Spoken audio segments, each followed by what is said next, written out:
Students, welcome back. Start करते हैं अपना चैप्टर 3 के लिए। लेकर आए अपने super 5 series 5 most important questions. Start करते हैं अपने क्वेश्चन नंबर 1 से from chapter 3 metals and non metals. बात कर रहे हैं फर्स्ट क्वेश्चन की, which of the following are the most malleable metals. बहुत ज़्यादा हमारे मेलिएबल मेटल्स कौन से होते हैं। अब बात करते हैं पहले मेलिएबिलिटी होती क्या है हमारी। मेलिएबिलिटी जब हमने चैप्टर का डिस्क्रिप्शन ले रहे थे तब हमने बात की थी that it is a physical property in which हम मेटल्स को क्या करते हैं, we can beat our metal into thin sheets, जिसको हमने क्या बोला था, इस प्रॉपर्टी को हमने बोला था मेलिएबिलिटी।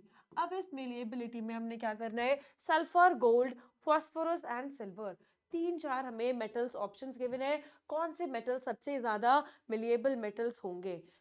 यहाँ पे हम देखते हैं सबसे ज़्यादा जो हमारे मिलिएबल मेटल्स होंगे वो होंगे हमारे noble metals such as gold and silver. बात करेंगे सल्फर की, फॉस्फोरस की, ये सारे क्या है, ये नॉन मेटल्स है, इसलिए हम इसे डायरेक्टली एलिमिनेट कर देंगे। So the correct option would be gold and silver. Gold और सिल्वर हमारा करेक्ट ऑप्शन है।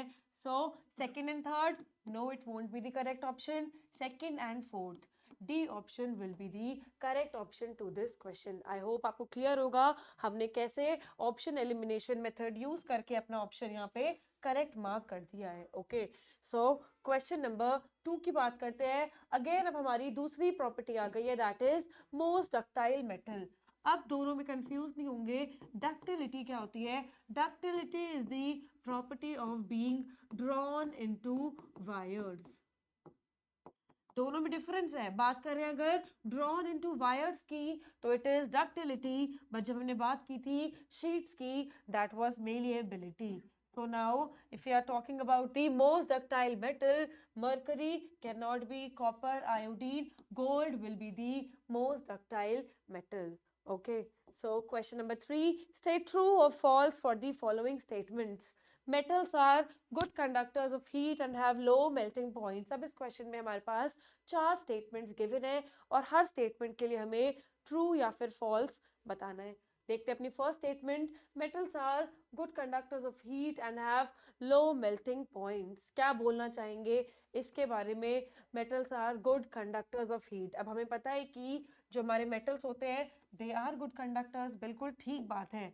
बट जब हमने बात की लो मेल्टिंग पॉइंट्स की तब ये स्टेटमेंट क्या हो गया, तब ये स्टेटमेंट हो गया फॉल्स, क्योंकि हमारे मेटल्स जो होते हैं, metals have high melting and boiling points. तो ये स्टेटमेंट हमारा यहाँ पे क्या हो गया, फॉल्स स्टेटमेंट हो गया। अब करेक्ट ऑप्शन हमें मार्क करना है ABCD में से। फर्स्ट स्टेटमेंट क्या हो गया, फॉल्स। देखो फॉल्स कहाँ पे है, फॉल्स, ट्रू, फॉल्स, फॉल्स। तो बी स्टेटमेंट हमारा जहाँ पे गिवन है कि हमारा फर्स्ट स्टेटमेंट क्या है, ट्रू स्टेटमेंट है, डायरेक्टली ऑप्शन क्या हो जाएगा, कट आउट हो जाएगा। तो हमने पहली स्टेटमेंट पढ़ते ही एक ऑप्शन एलिमिनेट कर दिया, ऑप्शन बी। ये ऑप्शन हमारा हो ही नहीं सकता क्योंकि इसमें क्या है, फर्स्ट स्टेटमेंट ट्रू गिवन है और हम देख चुके हैं कि फर्स्ट स्टेटमेंट हमारा फॉल्स स्टेटमेंट है। ओके, सो नेक्स्ट स्टेटमेंट देखते हैं अपना, the best conductors of heat are silver and copper. बिल्कुल ठीक बात बोली है, सिल्वर और कॉपर क्या होते हैं हमारे best conductors, good conductors of heat and electricity. So this statement is a true statement. अब देखते हैं सेकंड स्टेटमेंट के लिए, ट्रू है फिर फॉल्स, ट्रू, फॉल्स, ट्रू, मतलब हम इस स्टेटमेंट से हम कुछ भी नहीं बता पा रहे हैं। चलते हैं अपनी थर्ड स्टेटमेंट पे। अभी हमारे पास क्या है पॉसिबिलिटी, ए ऑप्शन भी हो सकता है, सी भी हो सकता है एंड डी ऑप्शन भी हमारा करेक्ट हो सकता है। देखते हैं third statement, lead and mercury are comparatively poor conductors. अगर हम बात करें लेड और किसकी बात हो रही है, मर्करी की। अब ये हमारे मेटल्स तो है और मेटल्स क्या होते हैं हमारे, मेटल्स होते हैं हमारे बहुत अच्छे कंडक्टर्स। बट जब हम बात करते हैं किसकी, लेड और मर्करी की, तो इतने अच्छे मेटल्स क्या होते हैं, पुअर कंडक्टर्स ही होते हैं, गुड कंडक्टर्स नहीं होते हैं। गुड कंडक्टर्स में हमने देखा कॉपर, सिल्वर, ये सारे हमारे इनर्ट मेटल्स क्या होते हैं, गुड कंडक्टर्स होते हैं। लेड और मर्करी में क्या होता है, वीक फोर्सेस ऑफ अट्रैक्शन, इसकी वजह से they are the poor conductors of heat. So again this is a true statement. देखते हैं थर्ड स्टेटमेंट, यहाँ पे ए ऑप्शन में इट इज अ फॉल्स। तो यहाँ से हमने क्या करा, थर्ड स्टेटमेंट से हमारा ए ऑप्शन भी क्रॉस आउट हो गया क्योंकि थर्ड स्टेटमेंट क्या दिया इन्होंने, ट्रू स्टेटमेंट दी है और थर्ड स्टेटमेंट क्या है हमारी ट्रू स्टेटमेंट है। तो हमने ए ऑप्शन में क्या कर दिया यहाँ से एलिमिनेट कर दिया। देखते हैं सी ऑप्शन में it is true, it is true. ठीक है, अब हमारे पास दो ऑप्शंस बचे हैं सी और डी। देखते हैं कौन सा स्टेटमेंट हमारा अब ठीक स्टेटमेंट होने वाला है। इसके लिए देखते हैं अपना fourth option, metals are used for making cooking vessels और कुकिंग यूटेंसिल्स। अब अगर आपने क्वेश्चंस देखा हो कि जिसमें हम क्या यूज करते हैं, एल्युमिनियम यूज करते हैं, बहुत सारी चीजों में हम एल्युमिनियम, कॉपर, स्टेनलेस स्टील, बहुत मेटल्स हम यूज करते हैं अपने कुकिंग वेसल्स के लिए, क्योंकि कुछ हमारे मेटल्स क्या होते हैं, गुड कंडक्टर्स होते हैं, इनर्ट होते हैं, रिएक्ट नहीं करते, so they are very much used for the cooking utensils. So again it is a true statement. यहाँ पे देखो false लिखा है, so again C option भी हमारा cross out हो जाएगा and the correct option would be option number D. D option हमारा यहाँ पे जीत गया, तो यहाँ पे क्या कर देते हैं, सबको हटा देते हैं। Option correct would be the D option, that is the false, true, true and true. Okay, so D option is the correct statement. I hope सारे क्वेश्चंस में आपको क्लैरिटी मिल रही है किस तरह हमारे क्वेश्चंस पूछे जाते हैं। हमारा ये क्या है, पार्ट 1 हम डिस्कस कर रहे हैं, ऐसे हम पार्ट 6 या 7 तक डिस्कस करेंगे जिसमें हम 30 to 40 अच्छे क्वेश्चंस देखेंगे। आज हम पार्ट 1 में डिस्कशन कर रहे हैं, सो it is about the physical properties of the metals. चलिए देखते हैं next question, identify the incorrect statements. The first statement is, देखते हैं क्या स्टेटमेंट है हमारा।